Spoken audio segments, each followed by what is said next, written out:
حضرت ابو ہریرہ رضی اللہ تعالیٰ عنہ فرماتے ہیں کہ جنگ کا موقع تھا تو سینکڑوں لوگ تھے جنگ کے اندر، تو فاقے کی کیفیت آ گئی، تو میرے پاس ایک ڈبہ تھا جس میں میں نے کھجوریں بند کی ہوئی تھی۔ کہتے ہیں بہت سارے لوگوں نے کہا بھی کہ ذرا دکھاؤ کیا ہے، تو میں نے کوئی نہیں دکھایا۔ سارے بچے نہیں اپنا ٹفن کھولنے دیتے، ہاں، اور جو بچوں کو اسکول سے واپس آ کے شکایتیں ہوتی ہیں ان میں ایک شکایت یہ بھی ہوتی ہے کہ ٹیچر نے میرا 3 دفعہ ٹفن چیک کیا ہے، یہ بھی شکایتیں ہوتی ہیں، سارے بچے نہیں کھولنے دیتے۔ فرماتے میرے پاس ایک ڈبہ تھا، اس میں کھجوریں تھیں، تو کئی لوگوں نے کہا بھی تو میں نے نہیں قریب آنے دیا، تو پھر مجھے رسول کریم صلی اللہ علیہ وسلم نے فرمایا ابو ہریرہ تیرے پاس کیا ہے؟ تو میں نے کہا حضور میرے ڈبے میں کھجوریں، اس برتن میں کھجوریں۔ حضور نے فرمایا ادھر لانا۔ کہتے ہیں میں لے کے آیا تو حضور نے فرمایا اسے الٹ۔ کہتے ہیں میں نے الٹی تو میں نے گنی تو 21 کھجوریں نکلی، ٹوٹل 21 کھجوریں۔ میں کہہ چکا ہوں کہ آج امت کا بڑا مسئلہ یہ ہے کہ دولت کی کمی نہیں، برکت کی کمی ہے، انسانوں کی کمی نہیں، اتحاد کی کمی۔ آج ایسا نہیں کہ ہمیں باتیں نہیں ہیں، ہمیں سمجھ نہیں ہے، آج باتوں کی سمجھ کی اس کی کمی نہیں، مسئلہ تو یہ ہے کہ عمل کا رستہ مفقود ہو گیا۔ کھجوریں کہتے ہیں 21 نکلی، تو حضور نے اس ڈبے پہ اپنا دست مبارک رکھا، حضور نے فرمایا بلا لشکر والوں کو کھجوریں کھلائیں۔ کہتے ہیں 10 لوگ آتے رہے، کھجوریں نکلتی رہیں، لوگ کھاتے رہے۔ حضرت ابو ہریرہ فرماتے ہیں راج کے کھائیں صاحب نے، اور جب میں نے پلٹ کے دیکھا تو ابھی بھی کھجوریں باقی تھی۔ حضرت ابو ہریرہ رضی اللہ تعالیٰ عنہ فرماتے ہیں وہ 21 کھجوریں تھیں، اتنے سارے لوگ کھا گئے، تو میں ذرا پلٹ کے دیکھ رہا تھا کہ میرے ڈبے میں کیا رہ گیا ہے، ٹفن میں کیا رہ گیا، پیچھے کیا بچا ہے۔ تو کہتے ہیں جب میری وہ کیفیت دیکھی نا بار بار دیکھنے کی، تو رسول کریم مسکرائے، اور حضور نے مسکرا کے فرمایا ابو ہریرہ پریشان نہ ہو، بس اسے کبھی الٹنا نہ، نکالتے رہنا اور کھاتے رہنا۔ حضور نے دست مبارک لگایا، فرمایا الٹنا نہیں، نکالتے رہنا تو کھاتے رہنا۔ حضرت ابو ہریرہ کہتے ہیں حضور کا وصال ظاہری ہونے تک میں نکالتا رہا، کھاتا رہا، کھجوریں ختم نہیں ہوئی۔ کہتے ہیں صدیق اکبر تخت پہ بیٹھے، وہ لوگوں میں کھولتا رہا، میں کھاتا رہا، وہ ختم نہ ہوئی۔ اب تنگی داماں پہ نہ جا اور بھی کچھ مانگ۔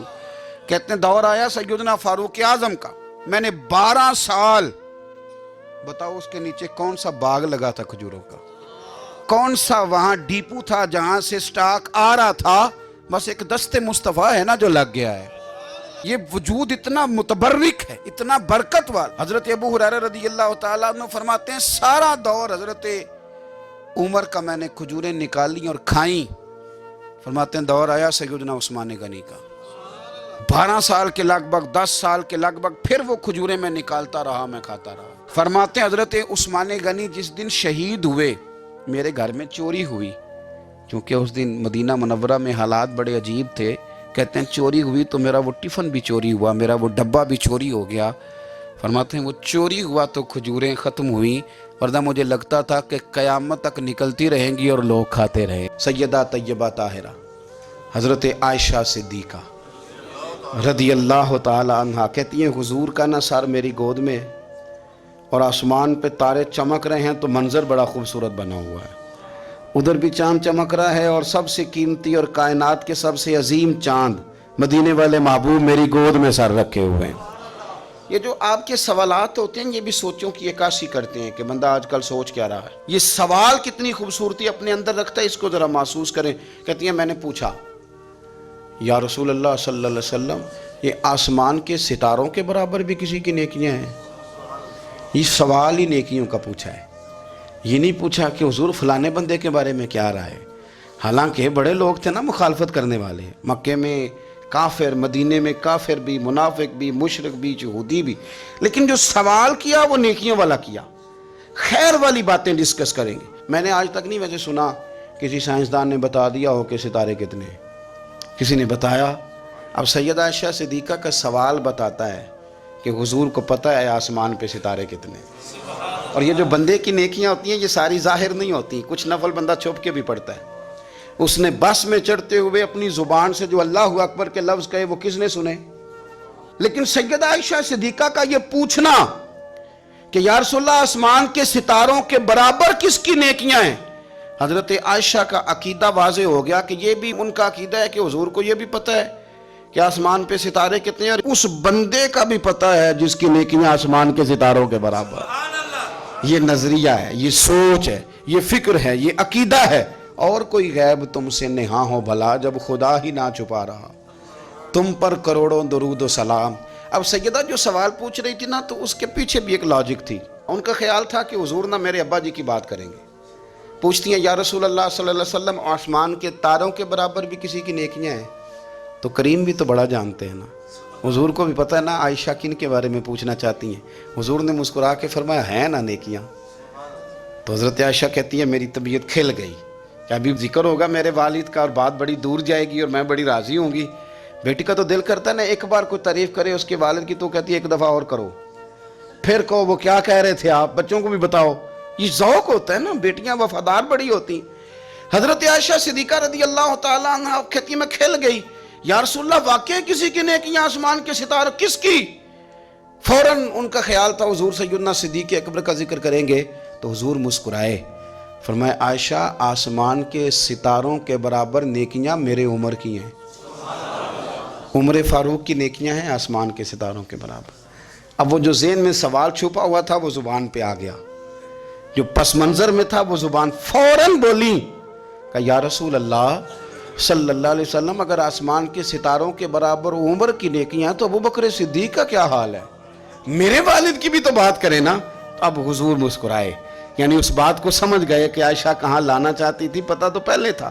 اب رسول کریم علیہ السلام نے فرمایا عائشہ آسمان کے ستاروں کے برابر نیکیاں ہیں میرے عمر کی، لیکن ابو بکر کی زندگی کی ایک نیکی عمر کی ساری نیکیوں سے بڑھ کر۔ ابو بکر کی تم کرو نا ان کے 12 سالوں کی خلافت کا ذکر کھول کے کرو، تم جناب عمر کے قوانین کی بات کرو تو کھول کے کرو، تم کہو کہ حضرت عمر نے انقلاب برپا کیا تو بالکل کیا، تم کہو کہ سیدنا فاروق اعظم رضی اللہ تعالیٰ عنہ نے دنیا کو امن کا، سکون کا، غیرت کا، جہاد کا، شوق کا پیغام دیا تو بالکل دیا، لیکن فرمایا یہ ذہن میں رکھ لینا کہ عمر کی ساری زندگی کی نیکیاں ایک طرف اور صدیق اکبر کی ایک نیکی ایک طرف۔ ایک نیکی، وہ شارحین نے باتیں کی ہیں، وہ کہتے ہیں یہ جو حضور نے نیکی کی بات کی ہے تو یہ غار ثور والی نیکی ہے، غار ثور والی۔ وہ جو 3 دن اور 3 راتیں جناب صدیق اکبر کو موقع ملا نا بٹھا کے اپنے محبوب کو، اپنے حضرت عبداللہ ابن عمر رضی اللہ تعالیٰ عنہ بیمار ہو گئے، شدید علیل تھے، طبیعت مبارک میں کمزوری آ گئی، کچھ کھانے کو دل نہیں کرتا تھا، گھر والے بار بار کہتے کچھ کھا لیجئے کچھ کھا لیجئے، نہیں کھاتے تھے۔ بالآخر حضرت نافع آپ کے غلام تھے، ان سے کہنے لگے کہیں سے مچھلی مل جائے نا تھوڑی سی تو میں کھاؤں گا، تو کہتے ہیں میں سارے مدینے میں ڈھونڈتا رہا، مچھلی نہ ملی، اگلے دن بھی ڈھونڈی تو نہ ملی، تیسرے دن بھی ڈھونڈی تو نہ ملی، تو فرمانے لگے یار بس چھوٹی سی خواہش ہے، کوئی فرض نہیں ملتی تو رہنے دے۔ کہتے ہیں چوتھے دن مچھلی مل گئی، میں 1.5 دینار کی مچھلی لایا، لا کے حضرت عبداللہ ابن عمر رضی اللہ تعالیٰ عنہ کے سامنے جو مچھلی رکھی تو آپ نے لقمہ روٹی کا توڑا تھا، مچھلی کو لگانے لگے کہ دروازے پہ فقیر نے آ کے آواز دی کچھ کھانے کو دو، تو حضرت عبداللہ ابن عمر نے روک لیا اور ہنسے۔ کئی دفعہ دے ہم بھی دیتے ہیں پر ہمارا چہرہ دیکھنے والا ہوتا ہے، اتنے ہم غصے میں ہوتے ہیں دے دیتے ہیں، لیکن جو تھلوٹیں ہوتی ہیں نا چہرے والی وہ گنی نہیں جاتی۔ ہنسے، فرمایا دیکھو میرا اللہ کتنا کریم ہے، وہ مجھے بچانا چاہتا ہے، اٹھا بار دیا جا کے۔ تو خادم اب حکم کا پابند تھا، وہ لیت اللہ تو کر نہیں سکتا تھا، وہ گیا اور جا کے دے آیا۔ فقیر جب سارے محلے سے آٹا اکٹھا کر لیتے ہیں تو پھر ایک جگہ جا کے بیچتے بھی ہیں۔ دے آیا، وہ 2 گلیاں آگے گزرا تو میں پیچھے دوڑا گیا، میں نے کہا سچ بتا کھانی ہے کہ بیچنی ہے؟ وہ کہنے لگا جو بھی سبب لگ جائے کر جاؤں گا، آپ نے دے جو دی ہے۔ تو کہتا ہے میں نے اسے کہا کہ یہ 1.5 دینار کی میں نے خریدی تھی، اگر تو 2 دینار کی مجھے بیچ دے تو آج کل مچھلی مدینے میں مل نہیں رہی، تو میں اپنے آقا کو دے دوں گا، وہ یہی کھائیں گے، بیمار ہیں۔ تو کہنے لگا جی بسم اللہ، مجھے کیا اعتراض ہے، 2 دینار مل رہے ہیں، 1.5 کی مچھلی، اور 1.5 کی بھی کسی نے نہیں خریدنی تھی، اب تو پک گئی۔ فرماتے میں نے 2 دینار اس کو تھمائے، وہ مچھلی اس سے خریدی اور خرید کر کے میں لا کے حضرت عبداللہ ابن عمر کے سامنے دوبارہ رکھی، تو فرمایا یہ کیسے آ گئی؟ میں نے کہا حضور 1.5 کی خریدی تھی اور پھر فقیر کو دے دی، اب اسی سے میں 2 دینار کی خرید کے لایا ہوں، آپ قبول فرمائیں۔ تو فرمانے لگے تم نے اچھا نہیں کیا، اب اس طرح کرو 2 دینار بھی اسے دے اور مچھلی بھی واپس دے آؤ۔ عرض کی حضور کیوں؟ فرمایا تم نے قرآن نہیں پڑھا؟ حضور پڑھا ہے۔ فرمایا رب فرماتا ہے لن تنالوا البر حتی تنفقوا مما تحبون، تم بھلائی کو اس وقت پہنچو گے جب اپنی پیاری چیز راہ خدا میں خرچ کرو گے۔ امام غزالی نے لکھا ہے، فرمانے لگے دیا، تو وہ حضرت نافع کہتے ہیں میں دینے گیا، دے کے واپس آیا تو کچھ پریشان تھا، کیونکہ مجھے بھی 4 دن ہو گئے تھے نا تلاش کرتے، تھوڑی تھوڑی طبیعت میں مایوسی تھی کہ اتنی محنت سے میں نے لایا اور آپ نے واپس کر دی۔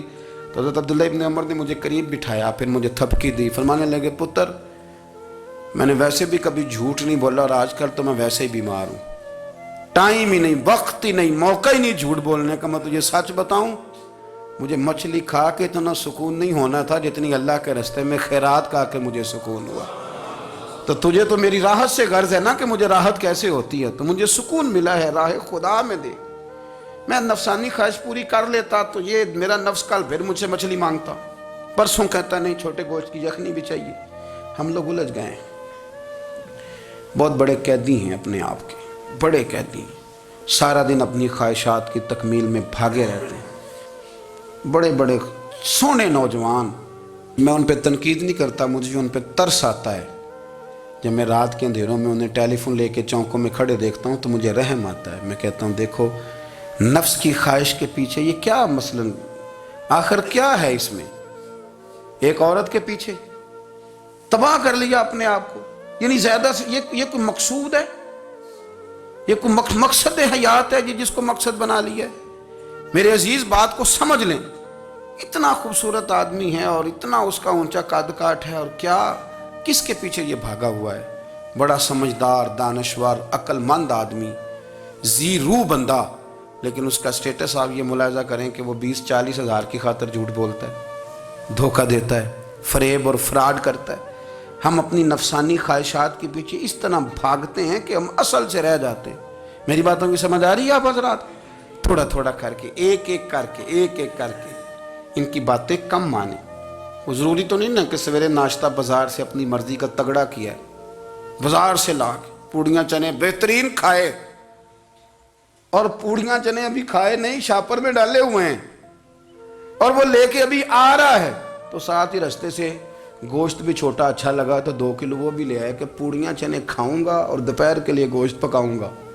وہ پہلے یہ تو کھا لے صاحب، اس سے تو نجات پا لے۔ یہ پتہ نہیں ہضم ہوتا ہے کہ کچھ اور کرتا ہے تیرے ساتھ، لیکن وہ گوشت بھی ساتھ لے آیا، یعنی ٹیبل پہ، ناشتے کے ٹیبل پر بیٹھ کے فیصلہ ہو رہا ہوتا ہے کہ ہم نے کیا کھانا ہے، ہم نے کدھر جانا ہے۔ سنگیو یاد رکھو، باتوں کو سمجھو اور غور کرو۔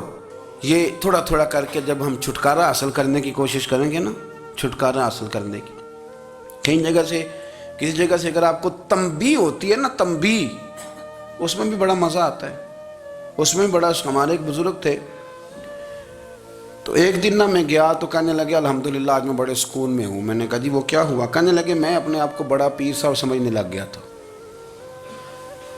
تو ایک وابڈا کے کسی آدمی سے کام تھا، تو میرے ایک دوست نے مجھے کہا کہ پیر صاحب اس کو ٹیلی فون کر دیں، سنا ہے آپ کا عقیدت مند ہے۔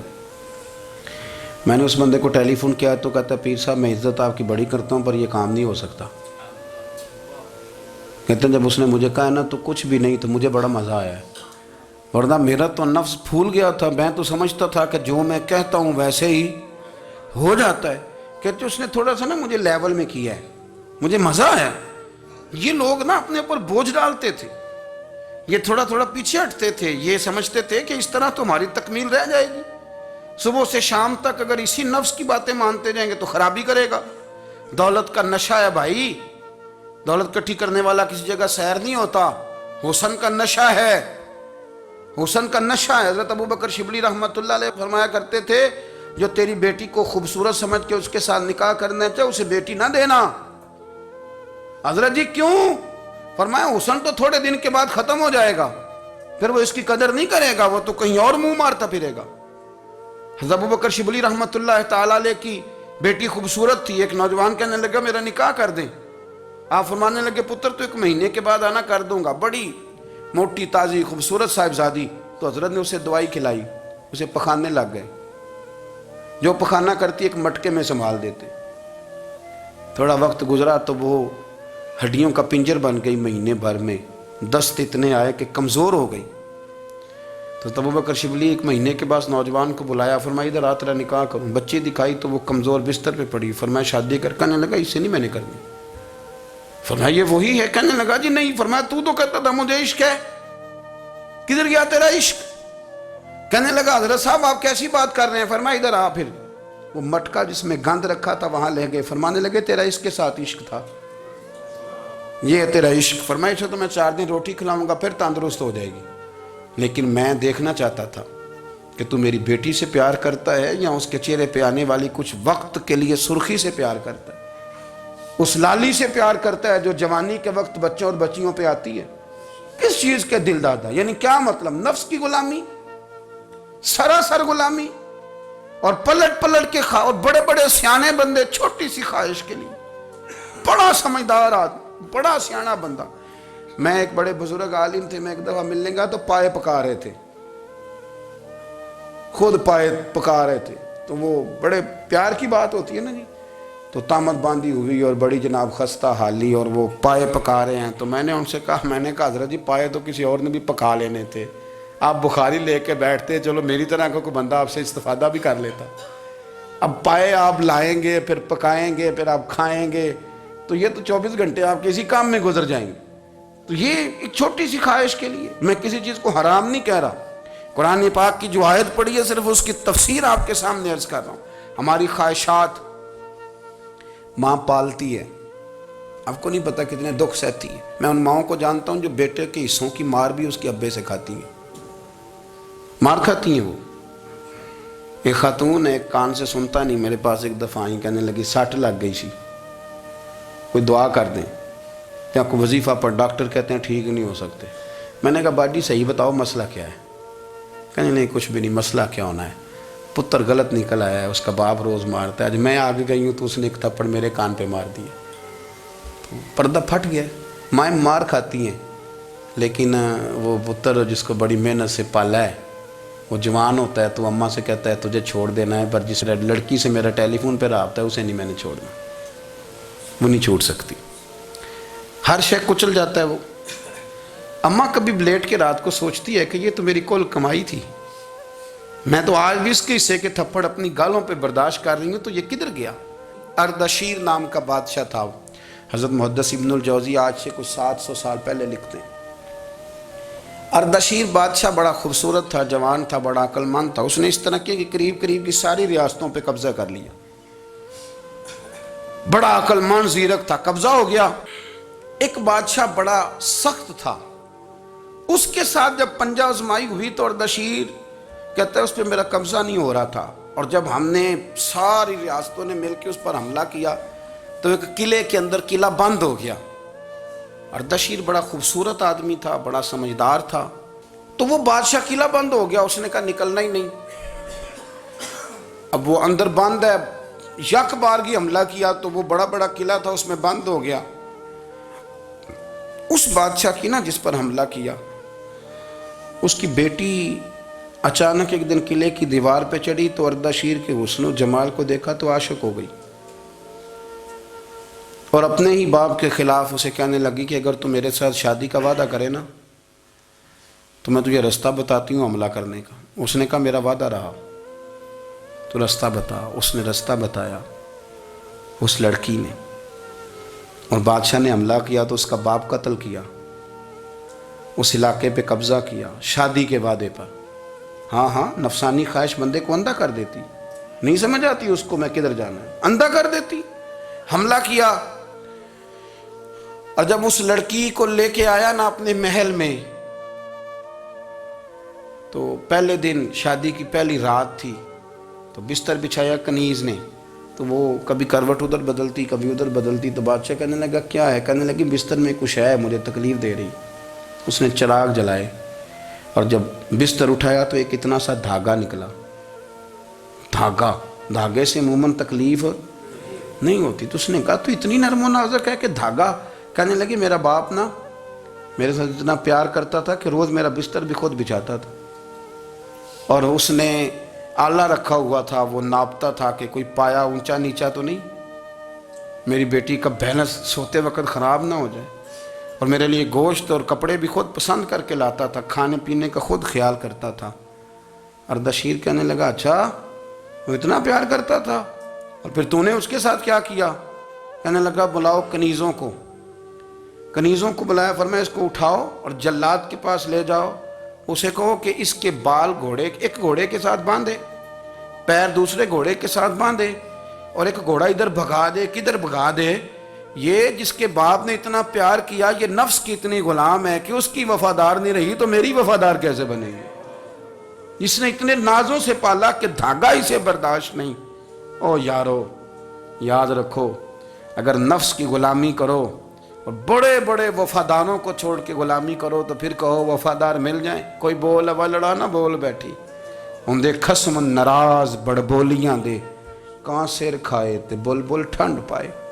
بڑے فرق نہیں سجنا بولیاں دے، جڑیاں خسماں دی وچ رضا وسن، بھاگ جاگ جاندے انہاں گولیاں دے۔ آپ ادلیاں نو سردار پین تکے تے شرما والیاں نو چوٹے ڈولیاں دے۔ اپنے نفس کے پیچھے چلو گے تو یہ تباہی ہے۔ جب ہم نے کسی سے وفا نہیں کی تو یہ کیا امید ہوئی کہ دنیا ہم سے وفا کرے گی؟